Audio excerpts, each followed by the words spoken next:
14장입니다. 14절부터 16절까지만 읽죠. 14절부터 16절까지만 함께 한 목소리로 읽어보도록 하겠습니다. 14절부터 16절까지 시작. 지혜가 내 영혼에게 이와 같은 줄을 알라. 내 소망이 끊어지지 아니하리라. 악한 자여 의인의 집을 엿보지 말며 그가 쉬는 처소를 헐지 말지니라.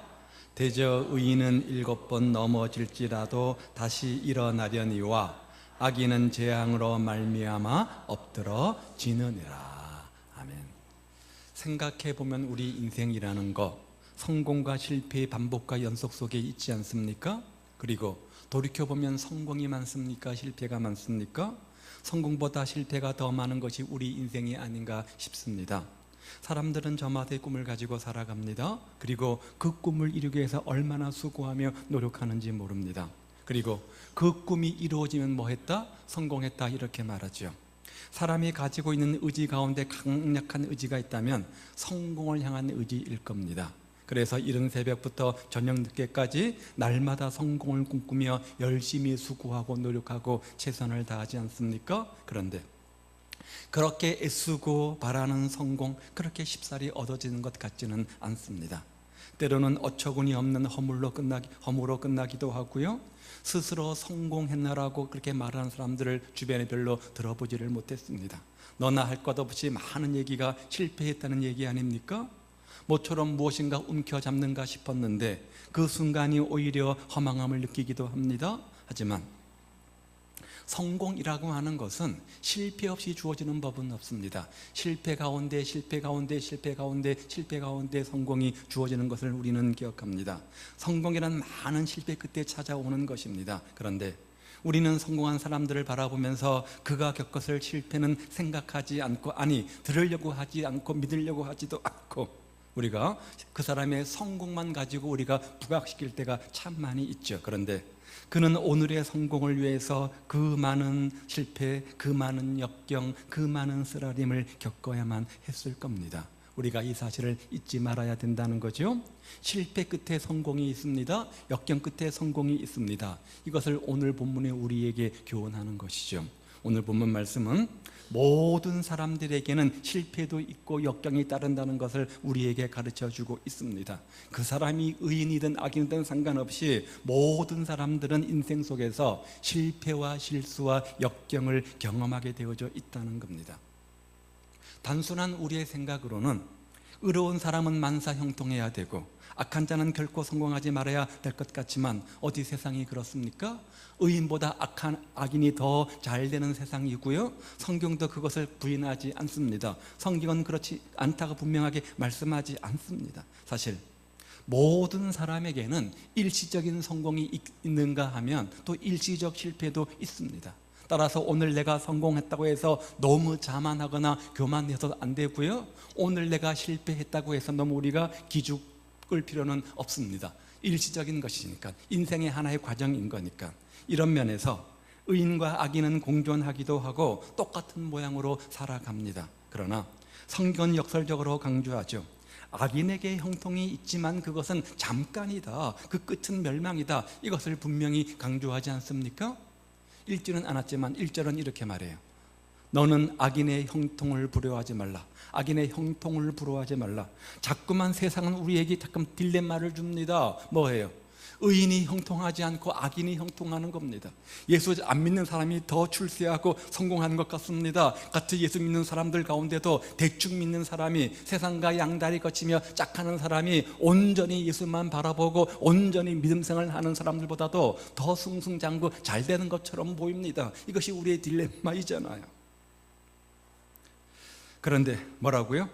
악인의 형통은 잠깐 있는 것이니까, 그러니까 부러워하지 말고 시기하지도 말고 질투하지도 말고 분해하지도 말라, 이렇게 말씀하고 있는 거죠. 오늘 보면 16절도 말씀하기를 악인은 재앙으로 인하여 엎드러진다. 반드시 망하게 되어져 있다. 여러분, 시작이 좋아야 됩니까? 끝이 좋아야 됩니까? 물론 시작도 좋아야 되겠죠. 그러나 더 중요한 것은 뭡니까? 끝이 좋아야 되잖아요. 마침내 반드시 하나님께서 의인을 형통케 하신다, 이 말씀이에요. 물론 여기서 의인이 말하는 것은 사도 바울이 강조하는 의인은 없나니 한 사람도 없으며, 이 절대적 의인을 말하는 것이 아니라 상대적 의인을 말하는 것입니다. 무슨 말이냐? 하나님을 경외하는 사람을 가리키는 거죠. 하나님을 의지하는 사람을 가리키는 거죠. 하나님의 법도를 소중히 여기는 사람을 가리키는 거죠. 이런 의미에서 신앙적 의인을 말하는 것입니다. 예수 믿고 예수님 안에서 온전히 순종하며 믿음으로 반응하고 믿음으로 몸부림치는 사람, 그 사람을 가리켜서 오늘 본문은 의인, 이렇게 표현해 놓은 겁니다. 신앙과 도덕을 지닌 의인을 말하는 것이죠. 자, 이런 의인은 다시 일어날 것이다, 그것을 하나님께서 보증하신다, 이렇게 말씀합니다. 내가 노력했기 때문이 아닙니다. 내가 일어날 때가 되었기 때문이 아닙니다. 어떻게 해요? 하나님께서 일으켜 주시겠다는 거예요. 오늘 본문이 우리에게 몇 가지 교훈하는 것이 있습니다. 첫 번째는 의인도 넘어질 때가 있다는 거예요. 의인도 넘어질 때가 있다는 거예요. 무슨 말이에요? 온전히 하나님만 바라보고 열심히 신앙생활하며 믿음의 경주를 하는 사람도 때로 실패와 실수와 넘어짐을 경험할 때가 있다는 거예요. 의인은 7번 넘어질지라도,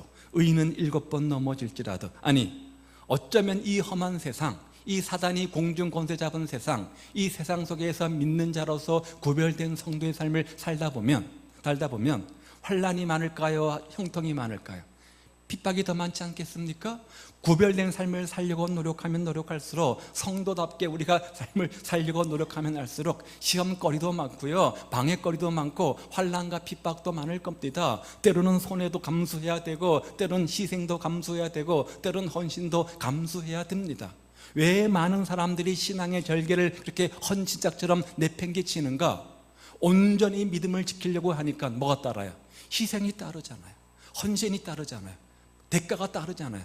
당장 주일만 해도 그렇지 않습니까? 이 좋은 날씨에 어디 놀러 가고 싶은 마음이 자꾸 마음속에서 욕구처럼 올라오는데, 그것을 누르고 주 앞에 나와서 예배 드리는 것, 이것도 시간의 헌신, 물질의 헌신이 필요한 것 아니겠습니까? 오히려 이렇게 의롭게 살려고 애를 쓰면 쓸수록 장애물이 가려놓고 있는 경우가 참 많이 있는 안타까운 현실을 봅니다. 함정에 빠지고 시험에 들고, 그것도 한두 번이 아니라 여러 차례 어려움이 찾겨옵니다. 고통과 고난이 계속되어집니다. 오늘 본문에 몇 번이나요? 7번이나 넘어진다, 이렇게 말했어요. 이 7이라고 하는 숫자는 상징적 숫자입니다. 그냥 숫자적 7번을 말하는 것이 아니라 완전수를 의미하는 거죠. 성경은 7일, 7계시록, 7교회 7이 많이 등장하는데요, 7은 완전수를 의미하는 겁니다. 완전을 의미하는 겁니다. 즉 여러 번 자주 반복된다, 그런 의미로 7이라는 단어가 등장을 한 거죠. 그런데 사실 우리가 인생살이를 살다 보면 누구나를 막론하고 다 실패를 하면서 살아가지 않습니까? 혹 여기 계신 여러분들 중에 나는 지금까지 인생을 살아오면서 단 한 번도 실패를 해본 적이 없다, 단 한 번도 실수를 해본 적이 없다, 단 한 번도 시험 들어 넘어본 적이 없다, 이렇게 말할 수 있는 분이 계십니까? 정말 그런 분이 계시다고 한다면 저는 그분을 너무너무 존경하고 싶습니다. 저보다 더 큰 믿음을 가지신 분입니다. 굉장한 인격의 성숙과 믿음의 성숙, 아니 하나님 수준의 그 경지에 도달한 사람입니다. 그런데 성경은 뭐라고 말하죠? 야고보서 3장 2절은 이렇게 말합니다. 우리가 다 실수가 많으니. 야고보 사도조차도 고백하기를 우리가 다 실수가 많다, 이렇게 고백하지 않습니까?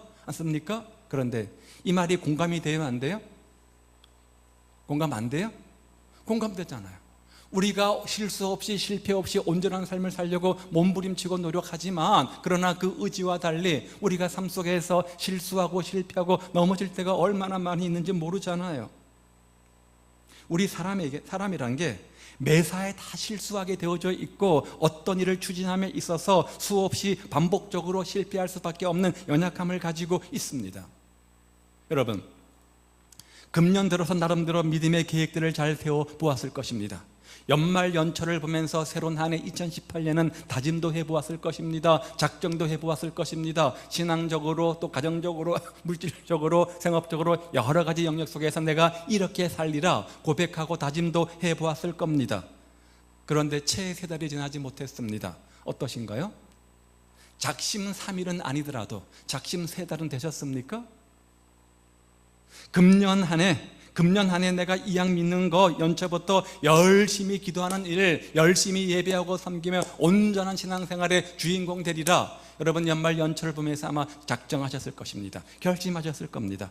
금년에는 언행 심사를 잘 가꾸어서 내 말과 행동 속에서 구별된 성도의 모습을 가지고 선한 영향력의 주인공 되리라. 그렇게 여러분 다짐도 하셨을 겁니다. 금년 한 해는 내가 주인 삼은 모든 것 내려놓고 다 주님만을 바라보며 모든 것 십자가에 못 박고 주님만 바라보고 주님만 의지하며 살리라. 그렇게 마음속에 다짐도 하셨을 겁니다. 3달쯤 된 이 시점에 어떠신가요? 그 계획들을, 그 다짐들을 지금도 잘 지켜가고 계십니까? 혹시 작심삼일이 되지는 않으셨습니까? 아무도 완전하지를 못합니다. 성경을 보면 당대의 의인이요 믿음의 영웅인 노아도 실수했습니다. 실패했습니다. 믿음의 조상 아브라함은 어떠합니까? 한 번을 지나서 2번, 3번 반복해서 똑같은 실수를 하지 않았습니까? 신앙의 영웅 다윗에게도 많은 허물과 실수가 있었다고 성경은 적나라하게 고백합니다. 또요, 사도 바울 어떻습니까? 신약의 큰 믿음의 거성 사도 바울은 반복적인 실패와 실책이 있었던 것을 성경은 기록해 놓고 있지 않습니까? 무슨 말이에요? 모든 사람은 다 실수하고 실패하기 때문에 실패라고 하는 것 우리가 부인할 필요가 없습니다. 부정할 필요가 없습니다. 우리 인생의 한 부분에 해당되는 것이라 그렇게 우리가 겸허히 믿고 인정하고 수용하고 받아들여야 한다는 거예요. 유능한 회계사나 건축 설계사가 사용하는 필기구가 뭡니까? 비싼 파카펜 그런 거겠죠. 그런데 지우개가 달린 연필을 쓴다고 하죠. 지우개가 달린 연필을 쓴다고 합니다. 왜 그렇습니까? 아무리 유능한 사람이라고 할지라도, 아무리 그 분야의 최고의 전문가라고 할지라도 실수나 실패를 할 수밖에 없다는 것이죠. 그래서 필요하면 어떻게 해야 된다는 거예요? 지워야 되는 거예요.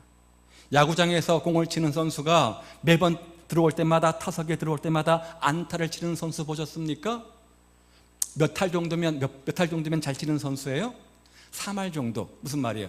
10번 타석에 들어오면 3번 안타 치면 잘 치는 선수예요. 굉장히 훌륭한 선수예요. 프로야구에서 최고 정점에 있는 선수들이에요. 10번 가운데 3번입니다. 나머지 7번은요 죽는 거예요. 실수한 거예요. 실패한 거예요. 그러므로 행여 여러분 어떤 실수로 인해서, 어떤 실패로 인해서 심령이 침체되거나 정렬을 잃어서는 안 된다는 거죠. 우리는 인정해야 됩니다. 우리가 주를 따라가는 의인이라고 할지라도 여전히 내 믿음의 연약함 때문에, 내 인격의, 내 성품의, 내 기질의 부족함 때문에 반드시 실패가 있음을 우리는 인정하고 겸허하게 하나님의 은혜를 구해야 합니다. 두 번째는 그렇게 반복되는 인생살이의 실패, 그것을 우리는 얼마든지 극복할 수 있다는 거예요. 의인은 7번 넘어지더라도 뭐라고요? 다시 일어나려니와. 7번 넘어진다가 중요한 것이 아니라 그 뒤에 있는 다시 일어난다, 이것이 중요한 것 아니겠습니까? 어떻게 우리가 다시 일어날 수 있습니까? 시편 37편 24절은 이렇게 말하죠. 저는 넘어지나 우리는 넘어지지만 아주 엎드러지지 아니함은 왜요? 하나님께서 손으로 붙드심이라. 내가 능력이 있어서, 내가 특별한 재능이 있어서, 내가 마음이 강해서 그것 아닙니다. 그 이유가 뭐라고요? 하나님께서 그 능력의 손으로, 그 은총의 손으로 붙잡아 주시기 때문에 그렇습니다. 손 내밀어 일으켜 세우시기 때문에 우리가 다시 일어설 수 있는 거예요. 욥은 말하기를 6가지 환난에서 너를 구원하시며 7가지 환난이라도 그 재앙이 내게 미치지 않게 하신다. 하나님께서 나를 붙잡아 주시니까 더 이상 환난이 없고 나는 다시 일어설 수 있다, 이 말인 거죠. 세일즈맨으로 크게 성공한 어떤 사람이 그의 책에서 이런 글을 썼는데, 이 사람은 영업하는 기간 동안 벽에다가 이 글을 붙여놓고 늘 읽는다고 해요. 자, 이런 글입니다. 슬퍼지면 소리내어 한번 웃자. 기분 나쁘면 배로 일하자. 두려우면 문제 속으로 뛰어들자. 열등감이 생기면 새 옷으로 갈아입자. 불안하면 고함을 2번 지르자. 무능함을 느끼면 지난날의 성공을 생각하자. 힘들고 어려우면 나를 붙드시는 하나님의 손길을 느껴보자. 참 귀한 삶의 자세 아닙니까? 힘들고 어려울수록 나를 붙잡아 주시는 하나님의 손길을 느끼는 전화유격의 기회로 삼으라는 거죠. 프랑스의 황제 나폴레옹을 우리가 기억합니다. 저 멀리 있는 나라의 황제지만 우리가 기억합니다. 그만큼 성공한 인생이라는 얘기겠죠, 그렇죠? 남의 나라 왕 이름을 우리가 기억하고 있으니까. 그런데 이 사람이 학창 시절 43명 중에 43명의 학생 중에 몇 등을 했냐면 42등을 했대요. 43명, 43명 중에 42명. 꼴찌죠, 그렇죠? 꼴찌인 거죠. 꼴찌를 했다고 합니다. 그런데 그는 역사의 영웅이 되지 않았습니까? 왜요? 실패를 도전으로 바꿨기 때문에 그렇죠. 나는 43명 중에 42등 하는 놈이니까 내 인생에 무슨 소망이 있겠냐, 내 인생에 무슨 희망이 있겠냐, 하라고 자포자기 했다고 한다면 나폴레옹은 되지 않았을 것입니다. 그렇게 머리가 나빴는지 모르겠지만 하여간 그래서 그 실패를 딛고 도전으로 바꾸었기 때문에 그렇게 황제가 될 수 있었던 겁니다. 레오나르도 다빈치의 치유의 만찬이라는 그림을 우리가 기억하지 않습니까? 치유의 만찬 그림 기억하시잖아요, 그렇죠? 예수님께서 제자와 함께 마지막 만찬 하시는 성만찬 그림요. 8년 동안 2000번이나 스케치를 했다고 합니다. 그림을 그린 게 아니라 스케치, 연필로 그리는 거 있잖아요. 지우고 실수하면 지우고 반복하고 지우고 반복하면서 8년 동안 2000번이나 스케치를 했다고 합니다. 그 결과 그 대작이 나타날 수 있었던 거죠. 순간적인 실패가, 한 번의 실패가 인생 전체의 실패는 결코 아니라는 사실을 기억하십시오. 물론 현대에서 성공하려면 아무래도 지능이 있어야 됩니다. 재능도 있어야 됩니다. 특별한 노하우, 스킬도, 기술도 있어야 됩니다. 또 남들이 모르는 지식도 있어야 됩니다. 전문성도 있어야 됩니다. 이 모든 것을 우리가 스펙이라는 말을 쓰죠. 좋은 스펙을 갖는 것이 성공의 중요한 요소임에는 틀림이 없습니다. 그런데 이보다 더 중요한 성공적 요소가 하나 있는데 마음의 자세라는 거예요. 마음의 자세라는 거예요. 똑같은 상황 속에서 이것을 내가 긍정의 자세로 긍정의 눈으로 보느냐, 부정의 자세로 부정의 눈으로 보느냐에 따라서 성공과 실패가 좌우된다는 것이죠. 시련을 맞는 자세, 내가 당한 사건을 직면하는 자세가 좋아야 그 결과 성공할 수 있다는 거예요. 그런데 우리는 어떤 실수, 실패에 대해서 너무 지나치게 과대 해석을 하는 경우가 참 많이 있지 않습니까?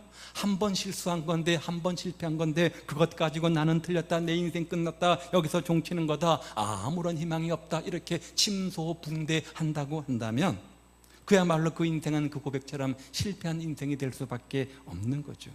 이러한 자세야말로 실패일 것이고 좌절일 겁니다. 따라서 정말 오늘 내가 실패의 자리에 있다고 한다면, 실수의 자리가 있다고 한다면 하나님의 은혜로, 하나님의 관점으로 그 문제를 풀고 해결해야 되지 않겠습니까?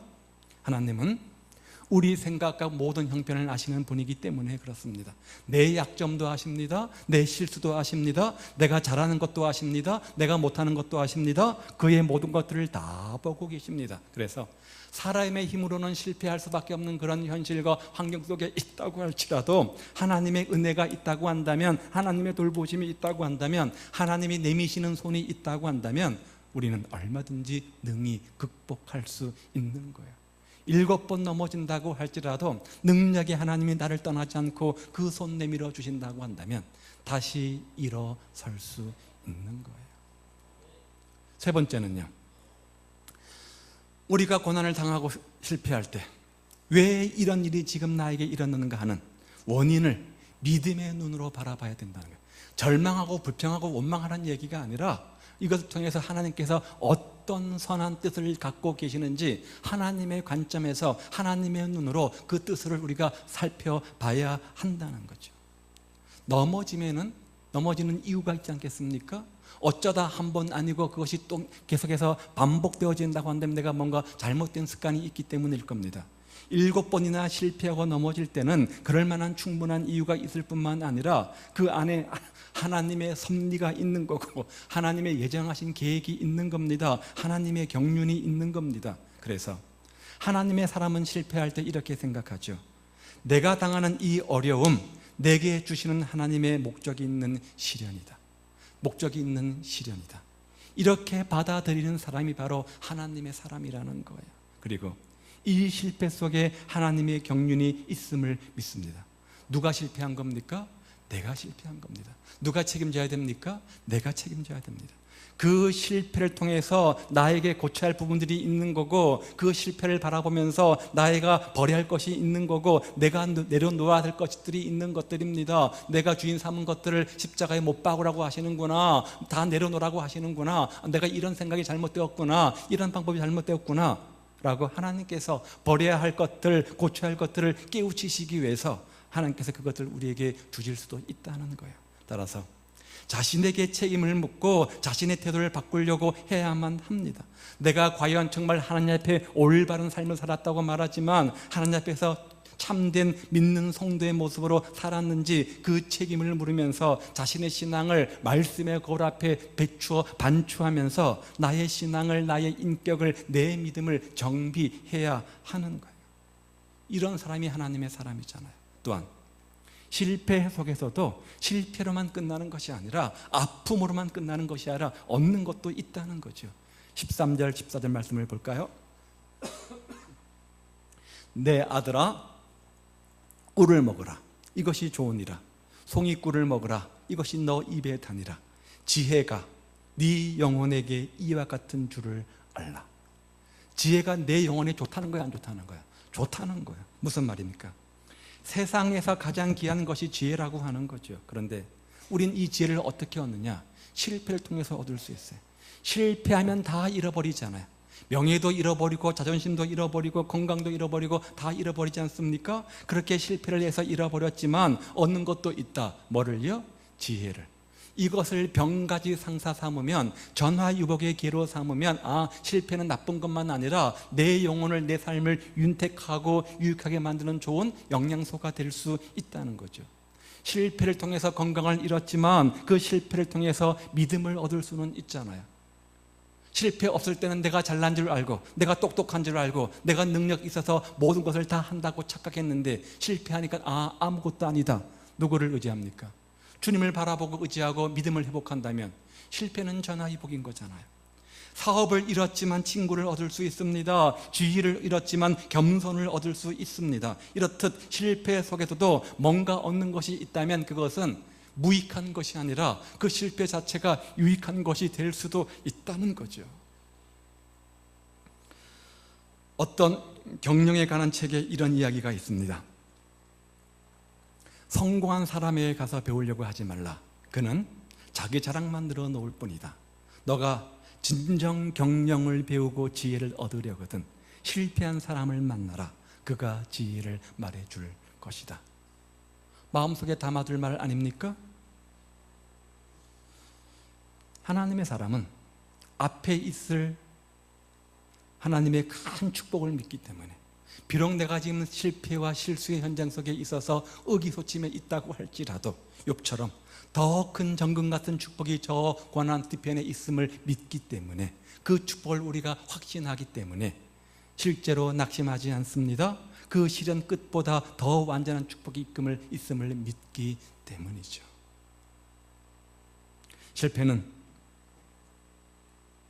누구나 다 하는 것이기 때문에 그 실패 속에서 무엇인가를 배우고 얻는 사람이 성공하는 사람입니다.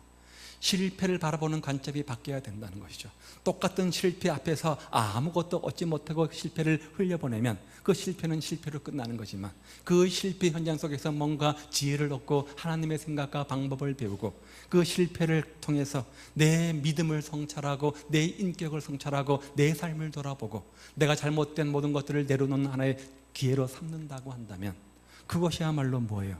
협력하여 손을 이루는 것이고 전화위복의 기회가 되는 것이고 하나님의 축복의 통로가 되는 것 아니겠습니까? 실패는 그 실패를 통해서 우리에게 주시는 많은 가르침이 있는데, 먼저는 그 실패는 우리를 겸손하게 만듭니다. 겸손하게 만듭니다. 겸손하게 만듭니다. 그렇잖아요? 또요, 실패는 자기를 재발견하게 만듭니다. 다시 하나님 앞에서 자신의 모습을 비추어 보게 하죠. 자신의 모습을 비추어 보게 하죠. 나의 의와 나의 고집과 나의 자랑과 나의 잘못된 생각과 방법과 편견들을 다 말씀 앞에, 주 앞에 비춰보게 하고 내려놓는 작업을 만들죠. 또 실패는 다시 용기 백배하도록 만들어서 재도전의 기회를 가져오도록 만듭니다.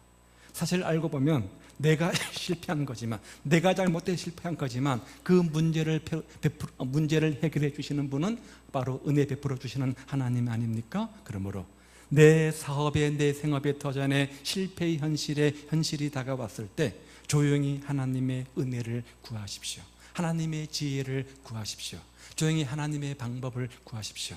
내 생각과 내 방법과 내 모든 것들을 다 내려놓고 하나님의 생각과 하나님의 방법들을 찾으십시오. 영적 예민감을 가지고, 그러면 능히 해결해 주실 것이고 그 실패, 실수, 아픔이 변화해서 기쁨이 되는 은혜를 허락하실 겁니다. 그리고 이 실패를 통해서 무슨 보화를, 무슨 지혜를, 무슨 은혜를 주시기 위해서 이렇게 하시는 건가 생각해 보시기 바랍니다. 지금 힘들고 어려운 일이 계속되어도 그 속에 하나님의 섭리가 있을 거야, 하나님의 인도하심이 있을 거야, 하나님의 뜻이 있을 거야 믿으면서 하나님께서 나를 다듬으시는 기회가 아닌지 신중히 생각해 보아야 하는 거죠. 리더스 다이제스트 잡지책 아시죠? 거기에 보면 실패에 맞서 싸우는 5가지 방법이란 그런 글이 나왔는데, 실패라는 단어 대신 시행착오라는 말을 사용하라. 똑같은 의미지만 실패라는 말, 실수라는 말보다 내가 지금 시행착오 했구나 이런 말을 쓰라는 거죠. 왜냐하면 희망적인 언어를 사용하는 사람은 쉽게 제기하기 때문이라는 거예요. 두 번째는 마지막이라는 생각을 버리라는 거죠. 실패를 딛고 재도전할 기회는 반드시 찾아오기 때문에 마치 이것이 내 인생의 전부인 것처럼 자포자기하지 말라는 것이죠. 자신을 실패자로 비하하지 말라는 거예요. 비하하지 말라는 거예요. 실패의 원인을 분석하고 반성은 하되 너무나 자신을 폄하해서 비하하지 말라는 것이죠. 네 번째는 항상 실패 맞을 준비를 하라는 거죠. 무슨 말입니까? 늘 우리가 삶을 살아가면서 푸른 초장 실만한 물가만 있는 것은 아니잖아요. 사망의 음침한 골짜기가 있지 않겠습니까? 따라서 항상 성공 중에 있다고 할지라도 언젠가 실패가 내 인생 속에 있을 수 있음을 우리가 미리 준비하는 지혜를 가지라는 거죠. 실패가 예견되면 빨리 다녀 마라. 항상 우리는 최선책을 원합니다. 물론 맞습니다. 그런데 최선책의 길이 열리지 않으면 그 다음은 어떻게 해야 됩니까? 끝났다라고 하지 말고 차선책을 찾으라는 거예요. 두 번째 방법을 찾으라는 거예요. 그래서 그 길을 찾고 가라는 거죠. 왜냐하면 실패가 주는 고통과 파장이 크기 때문에 그래요. 자, 이렇습니다. 실패는 정신적으로 큰 타격을 주죠. 경제적으로 큰 타격을 주죠. 또 명예, 인격의 손상을 가져옵니다. 자, 그렇기 때문에 우리가 실패를 어떻게 바라보고 어떻게 극복할 것인가가 참으로 중요한 요소가 되는 겁니다. 사랑하는 여러분, 실패했다고 고통스럽다고 마냥 그냥 주저앉아만 있을 수 있겠습니까? 좀 더 넓은 생각을 가져보시기를 바랍니다. 우리의 하는 일을 가만히 알고 보면 관역의 화살을 맞출 때보다 관역의 화살이 빗나갈 때가 더 많지 않습니까? 내가 올바른 생각, 올바른 판단한 것만큼 잘못된 생각, 잘못된 판단을 할 때가 얼마나 많이 있는지 몰라요. 문제는 실패를 하였을 때 그대로 주저앉아 있는 것이 아니라 그러한 고통의 현장 속에서도 하나님께서 그 실패로 인해서 특별한 섭리를 가지고 나와 함께하고 계심을 믿음의 자세로 바라보라는 거예요. 그래서 로마서 8장 28절은 우리가 알거니와 하나님을 사랑하는 자 곧 그때로 부르심을 입은 자들에게는 모든 것이 합력하여 선을 이룬다. 하나님을 사랑하는 우리에게 합력하여 선을 이룬대요. 뭐가요? 모든 것이. 이 모든 것에는 실패 현장은 없을까요? 실수의 현장은 없을까요? 내 허물의 현장은 없을까요? 그대로 있겠죠. 아람 속담에 항상 햇볕만 나면 사막을 이룬다. 우리는 여러분 쨍하고 날씨가 좋은 날이 좋아요? 우중충한 날이 좋아요? 괜히 우중충하면 마음도 우울해지잖아요. 비가 오면 센티메타르지잖아요. 그렇죠? 우리 맑은 날을 기대하지 않습니까? 그런데 날마다 맑은 날, 밝은 날, 좋은 날만 있으면 뭐가 된다고요? 사막이 된대요. 사막이 된대요. 가끔 비가 와야 땅에는 하듯이 우리도 당하는 실패 때문에 잘못된 부분들을 다듬고 버릴 것은 버리게 되면서 새롭게 고침받아 가지고 하나님의 도구가 되는 겁니다. 하나님의 도구가 되는 겁니다.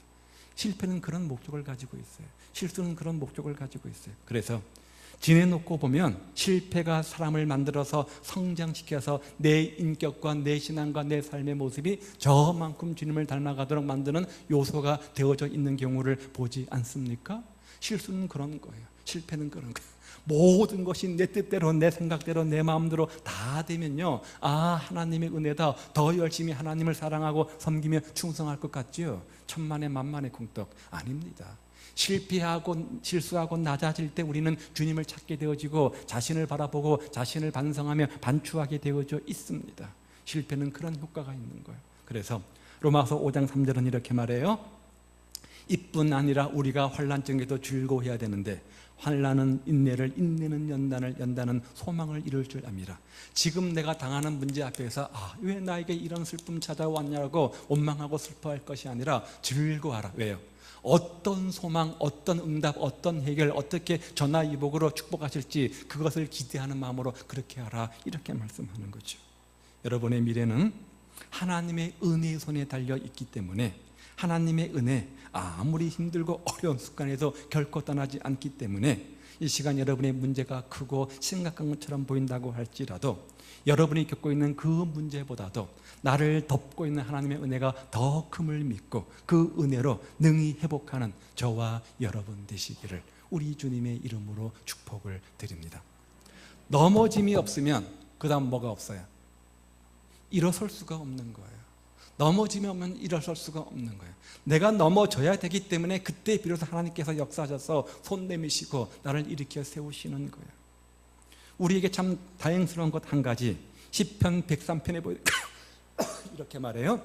이는 우리가 하나님이 우리의 체질을 아시며 우리가 진토임을 기억하신다. 우리의 모든 것을 일거수일투족, 나의 장점, 강점, 약점 다 아신다는 거예요. 하나님은 우리의 약점을 아시고 우리 실수나 실패에 대해서 놀라시기보다는 오히려 우리가 잘못하거나 실패할 때 불쌍히 여겨주신다는 거죠. 하나님은 우리가 완전하기 때문에 사랑하는 것 아니잖아요. 우리가 완전하기 때문에 하나님의 자녀로 삼은 것도 아닙니다. 우리가 부족하고 연약하기 때문에 더욱더 사랑해 주시는데 이것이 하나님의 은혜 아닙니까? 하나님은 우리를 교육하시기 위해서 때로 실패의 현장으로 몰아넣기도 하십니다. 때로 우리에게 새로운 삶의 동기를 부여하시고 재조명하시기 위해서 실패의 현장으로 몰아넣습니다. 우리의 성품과 인격과 믿음을 개발하고 다듬어 성장시키기 위해서 실패의 현장으로 우리를 몰아넣기도 합니다. 그 사실을 기억하고 넘어질지라도 다시 일으켜 세우시는 주님의 손 붙잡고 일어나서 그것을 전화유복의 기회로 삼는 저와 여러분 되시기를 우리 주님의 이름으로 축복을 드립니다. 그러면 그 실패는 실패가 아니라 성공의 축복의 도구가 되는 겁니다. 의인도 넘어질 때가 있음을 기억하십시오. 그러나 그런 인생살이의 실패는 극복할 수 있습니다. 왜요? 하나님이 능력의 손으로 붙잡아 주시기 때문입니다. 그럴 때 왜 이런 일이 생겼는가 하는 원인을 믿음의 눈으로 바라보면서 다시는 그런 일이 재발되지 않도록 이것을 축복의 기회로 삼아서 믿음과 인격과 신앙의 성숙의 기회로 삼아야 한다는 거죠. 자, 사순절을 보내고 있습니다. 사순절을 보내고 있습니다. 독생자 예수님까지, 자기 아들 예수님까지 우리를 위해서, 나를 위해서 보내신 아버지 하나님이 어찌 우리가 7번 넘어졌다고 해서 다시 일으켜 주지 않으시겠습니까? 자신의 생명까지 십자가에 내어놓으신 그 하나님께서 뭐가 부족해서, 뭐가 아까워서 우리가 한 번, 두 번, 7번 넘어졌다고 해서 우리를 포기하고 우리를 버리시겠습니까?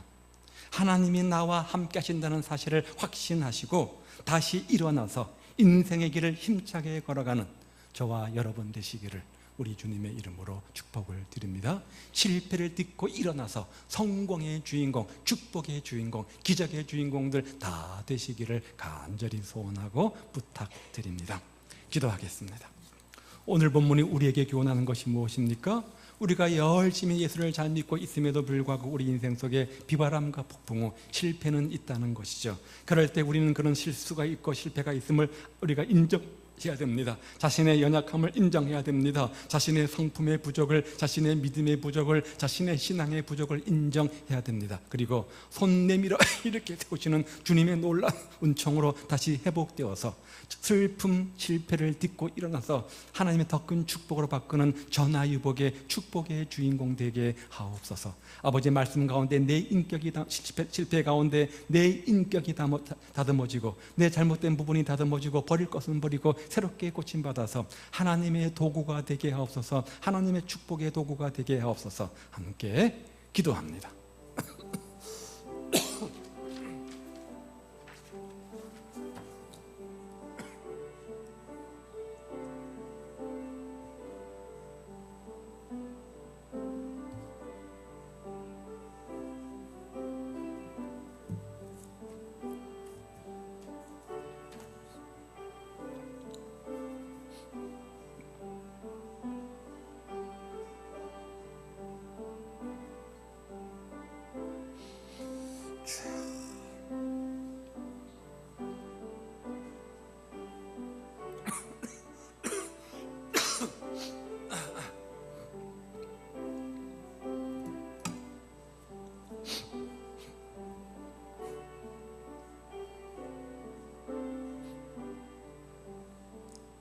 하나님 아버지, 오랜 동안 우리의 인생의 여정을 걸어가다 보면 우리의 인생 속에 넘어질 때도 있고 실패와 실수가 다가올 때도 있습니다.